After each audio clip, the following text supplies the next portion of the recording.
Hello and welcome to Byjus Exam Prep. Welcome to our daily Hindu analysis. Before we begin, let me remind you to join our Telegram channel for regular updates on current affairs. The link for joining the Telegram channel has been provided in the description below, and you can even scan the QR code given over here. So let's get started with the analysis of today's The Hindu newspaper by looking at an article from the front page of the Delhi edition. This article refers to the devastating floods in Pakistan and how it has triggered an economic crisis in the country. Over the last few days, Pakistan has been witnessing unprecedented floods in the Indus River basin, and this disaster has even triggered an economic crisis in the country. In fact, even before the floods, Pakistan's economy was under a lot of stress, and now the floods have led to a critical shortage of essential items, including basic food items such as vegetables, thus triggering a serious crisis. And this has led Pakistan's finance minister to suggest the possibility of reopening trade with India in order to help the country tide over this crisis. So this development gives us an opportunity to examine India-Pakistan trade relations in more detail. And the Hindu even carries a detailed column from its archives that helps us talk about the India-Pakistan trade relationship and understand the challenges in the bilateral trade relationship. See, since 2019, Pakistan has completely suspended trade relations with India. This was a direct result of India revoking special status of J&K under Article 370, following which India had even reorganized the state of Jammu and Kashmir. These major constitutional changes carried out by India led Pakistan to strongly protest India's decisions, following which Pakistan decided to suspend trade relations entirely with India. But in fact, even before this, bilateral relations between the two countries, especially trade relations, had already been suffering due to a series of terror incidents, beginning from the Uri attacks of 2016.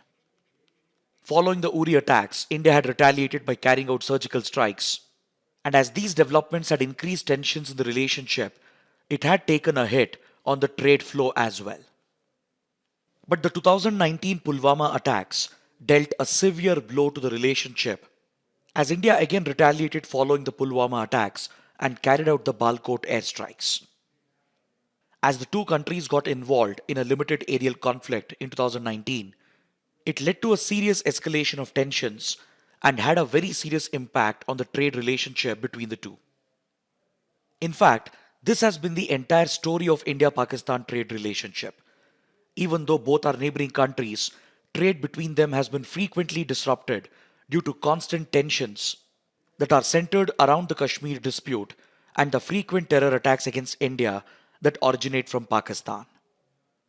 So essentially, these political and geopolitical issues have dominated the relationship and has had a deep impact on the trade ties, even though Pakistan has a critical dependency on India for several key commodities.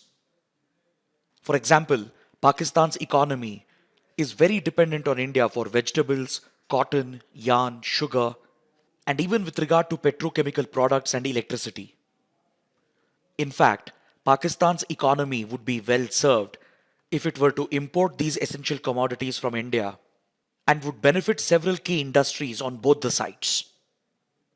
For example, Pakistan's textile industry and even the sugar industry is very dependent on Indian imports. But despite this, Pakistan has always chosen to prioritize politics and its geopolitical interest over its trade imperatives. This is what drives Pakistan to not provide the MFN status to India as per WTO norms. And even though every country grants MFN status or most favored nation status to its trade partners, Pakistan has deliberately denied the MFN status to create trade barriers, thereby disrupting the trade relationship even at the cost of hurting its own economy. India, on the other hand, had given MFN status as per WTO norms to Pakistan, which essentially means that you treat that country as your most favored nation with regard to your trading relationship without creating any unnecessary trade barriers. So India, being a responsible player, had extended MFN status to Pakistan, but recently revoked it following the Pulwama terror attacks. So as the MFN arrangement doesn't exist between the two, trade barriers have gone up, and the nature of their political and geopolitical relationship has defined the trade relationship. And as a result, bilateral trade between the two has been completely disrupted. In fact, attempts have been made in the past to boost trade between the two countries, and India-Pakistan have even set up an ICP or an integrated check post at the Wagah-Atari border, along with promoting cross-border trade and linkages, especially along the LOC in Kashmir. But these initiatives have largely failed to take off because politics and geopolitics have dominated the relationship, and Pakistan in particular has not hesitated to disrupt the trade relationship over the Kashmir dispute. This shows that Pakistan has essentially made the Kashmir dispute a precondition for any normalization of bilateral ties, whereas India has correctly made it a condition for Pakistan to put an end to its sponsorship of terrorism against India for any normalization to begin in the relationship. So this stand of both the countries has led to a stalemate with regard to their trade relations, as depicted in this infographic over here. Data from the World Bank shows that India-Pakistan bilateral trade stood at just around $2 billion as of 2018 compared to the actual potential of around $37 billion, thus highlighting the opportunities that the two countries are losing out as a result of their hostility. In fact, this happens to be the case with regard to India's trade relationship with most of its neighbors as well, as the South Asia region remains very unstable. And this constant instability and volatility has indeed taken a hit on intra-regional trade within the SAARC grouping, even though the stated objective of the SAARC is to promote regional and trade integration. The primary blame for this is attributed to Pakistan's role in the region, as it continues to obsess over the Kashmir dispute and continues to sponsor terrorism all across the region as a part of its covert proxy war against India. So this ends up harming trade relations not just between India and Pakistan, but also has a much deeper impact on trade and economic relations across South Asia as well. The only instances when Pakistan reaches out to India with regard to trade relations is when Pakistan is facing a dire crisis, such as the one being currently witnessed in Pakistan. But over the last few months, there have been some positive signs from India and as well as from Pakistan regarding normalization of ties, and recently Pakistan has even appointed a trade counselor at its High Commission in New Delhi. Last year, the Pakistani army also committed to uphold the ceasefire along the LOC in a joint statement that was issued along with the Indian army. And India has also been indicating that it will have to take up the leadership role in South Asia and help out the smaller countries, especially during their times of crisis, without expecting any reciprocity, which could potentially indicate India's willingness to help Pakistan during the floods, which has taken a massive toll on Pakistan. So all eyes will be set on the upcoming SCO summit at Samarkand, where 2 weeks from now, the leaders of India and Pakistan will get to interact after a long time. And it appears that there could be hope for a positive change in their trade relationship. Now let's look at a column from page number 8 that helps us understand the jurisprudence of bail. See, in case of any offense, once the suspect is arrested, our legal system makes the suspect eligible for bail in order to uphold the rights of the accused and to ensure that the principles of natural justice are followed. See, under the Indian legal and constitutional framework, obtaining bail falls within the permit of fundamental right guaranteed under Article 21, which guarantees right to life and liberty. So when a suspect is arrested by the authorities for a particular offense, their liberty is being curbed. But according to the fundamental right under Article 21, any such restrictions on the right to liberty can be implemented only by following the procedure established by law. So essentially, these restrictions on liberty will have to be proven in a court of law that they were just, fair, and reasonable. And to ensure that no person's liberty is curbed in an unjust, unfair manner, our legal system provides for the provision of bail to the accused. so that they can be released from jail for the time being, even while the trial remains pending, where the prosecution has to get evidence to prove that the accused is guilty and worthy of punishment. And until then, the court and its legal jurisprudence presumes that the accused is innocent until proven guilty, which is in line with the principles of natural justice and the basic laws of jurisprudence. So in line with this, our criminal laws provides for variety of bails, including pre-arrest bail or anticipatory bail as per section 438 of the Criminal Procedure Code, which enables the accused to approach a court seeking a direction to release them on bail in case they are arrested on a non-bailable offense.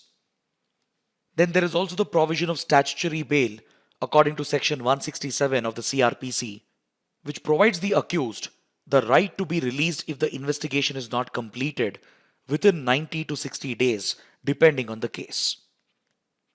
So essentially, the idea of bail is to ensure that no innocent person is unnecessarily kept in jail, which would essentially be a violation of their right to liberty.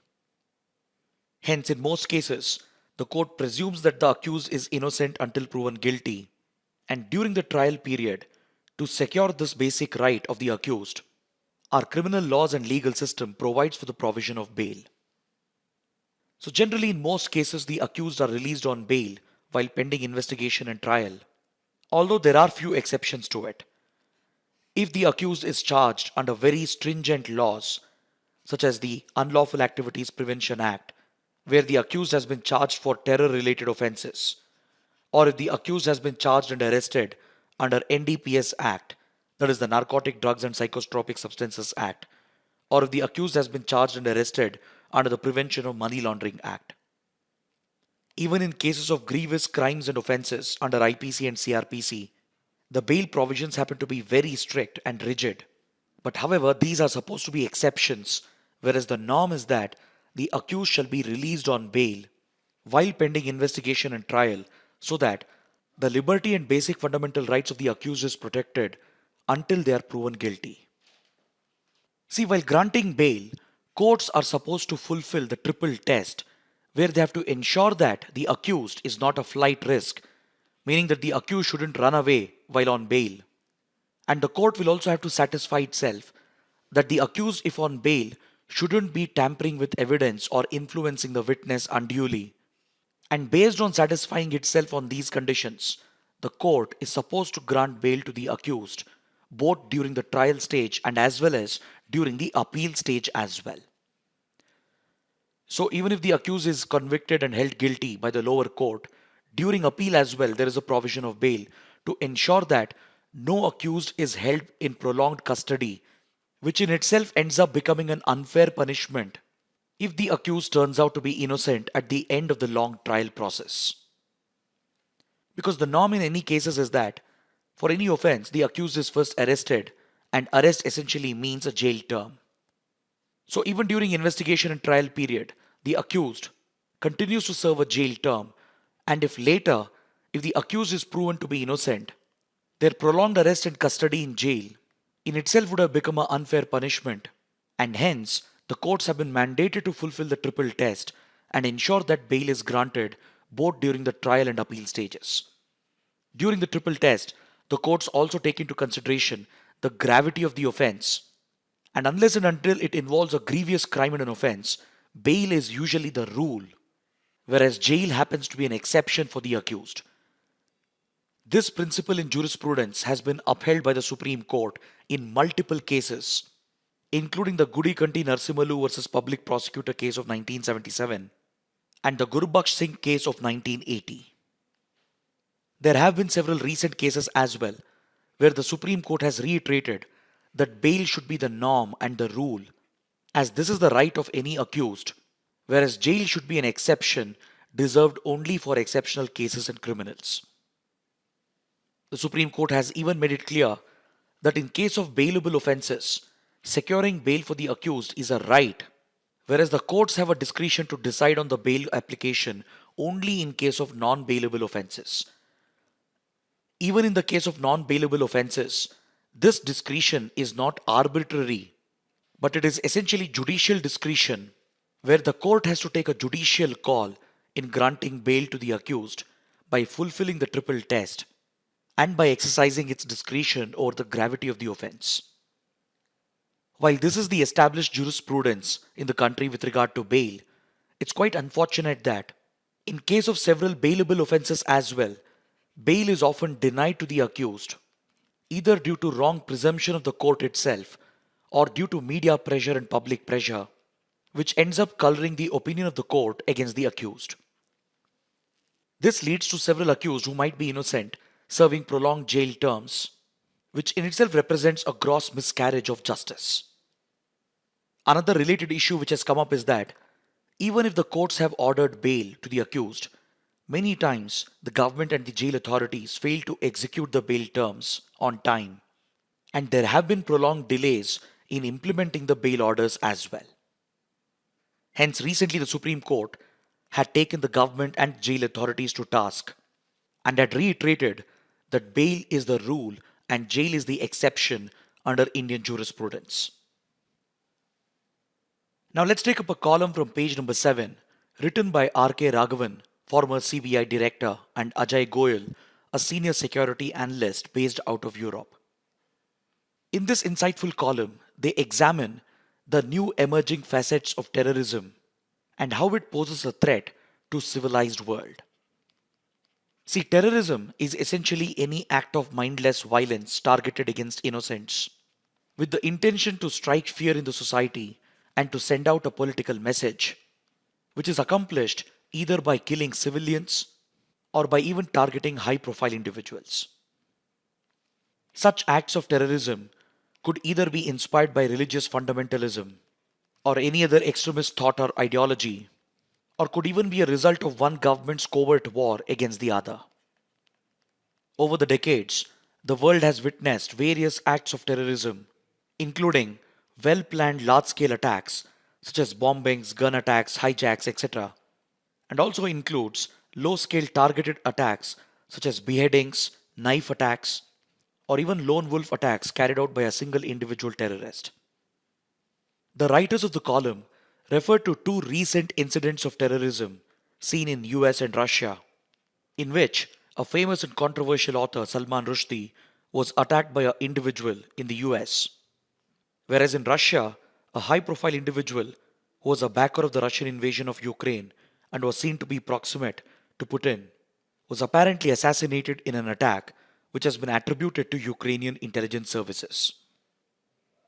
According to the writers, these two recent attacks in US and Russia represent the evolving and emerging facets of terrorism, because it shows that even powerful states like US and Russia with a strong intelligence and security apparatus weren't able to prevent these attacks, thus highlighting the evolving nature of terrorism and the need for constant vigilance by employing a mix of surveillance and security tools.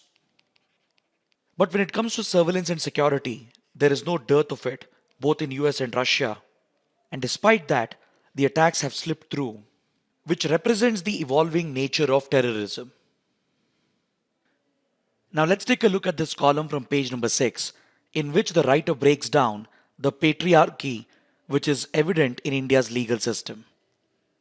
Recently, a sessions court in Kerala, while looking at a sexual harassment case, had made very disturbing observations against the victim, and the court appeared to be blaming the victim herself for wearing a dress that was apparently sexually provocative, which led to the incident. Such insensitive judgments and observations by the courts is a direct reflection of the patriarchy prevalent in the legal system, according to the writer. The writer points out that the Supreme Court has laid down clear guidelines in this regard, because in the Aparna Bhatt case of 2021, the Supreme Court had observed that the usage of any language or reasoning by the courts which appears to diminish the offense or the gravity of the crime, or if it tends to trivialize the victim of sexual violence, or if it appears to blame the victim for their past behavior or for the way they dress in relation to sexual harassment cases, then such observations by courts is clearly unbecoming of the judiciary, as was pointed out by the Supreme Court itself. So here the writer points out that despite these observations with the Supreme Court, lower courts in particular, especially session courts and district level courts, continue to display this patriarchy in their observations and rulings, which completely goes against the objective of gender justice. So the writer suggests that there is a three-step solution to address the patriarchy in our legal system. To begin with, the representation of women in our judiciary should go up because according to data, since 1950, there have been only 11 judges who have been women at the Supreme Court. Inclusion of more women judges at all levels of the court will bring more inclusiveness and will also make the judiciary more responsive to the needs of women. Along with this, he suggests that all legal practitioners should be sensitized on gender-based issues in order to remove the patriarchal influences that eventually creeps into legal practice as well. If these two steps are taken, that is to increase representation of women in the judiciary and to sensitize all legal practitioners, then it will result in the inclusion of feminist jurisprudence into our legal system, which will eventually make our judiciary more sensitive towards gender concerns by addressing the patriarchy and masculinity that is widely prevalent in our current legal and judicial system. Now let's take a look at this article from page number 1 and 10 that deals with the recent report of the NCRB or the National Crime Records Bureau. The NCRB, which is under the Home Ministry, has brought out its report for 2021 that provides an understanding of the extent of crime in the country. As per the report, violent crimes have again gone up in the country and is almost back at pre-COVID levels. Because when the COVID-19 pandemic broke out initially between 2020 and 2021, the extent of crimes had gone down considerably as a result of the lockdowns and as a result of the impact of all the restrictions that were in place. But in the last year, that is in 2021, crime rate has gone up considerably, especially that of violent crimes, such as murders, rapes, kidnappings, crimes against children, etc. According to the report, the number of registered cognizable crimes has actually declined by 7.6% as compared to the previous year, and the crime rate, which is basically the number of crimes per 1 lakh population, has also seen a decline between 2020 and 21. But according to the article, this is a misleading picture because the cases have declined as a result of removal of lockdown restrictions. Because when lockdown restrictions were in place, a number of cases were registered in 2020 under Section 188 of the Indian Penal Code, which dealt with offences against the orders of a public servant that was basically referring to violation of COVID-19 lockdown restrictions. So in 2021, especially in the second half, most of the restrictions were lifted and hence these cases and their registrations have gone down, thus representing a false picture in the report. A careful examination of the report and its data shows that violent crimes has gone up significantly, especially murders, rapes and kidnappings. And the Hindu clearly depicts this data and pattern in this graph over here. So even though the crime rate and the number of registered cases have seen a decline, the actual extent of violent crimes in the country has gone up and is back to pre-COVID levels. Now let's take a look at a couple of mains practice questions. The first question: trade relations between India and Pakistan has been derailed by tensions in the relationship. Examine. The second question: bail is the rule and jail is the exception. Comment.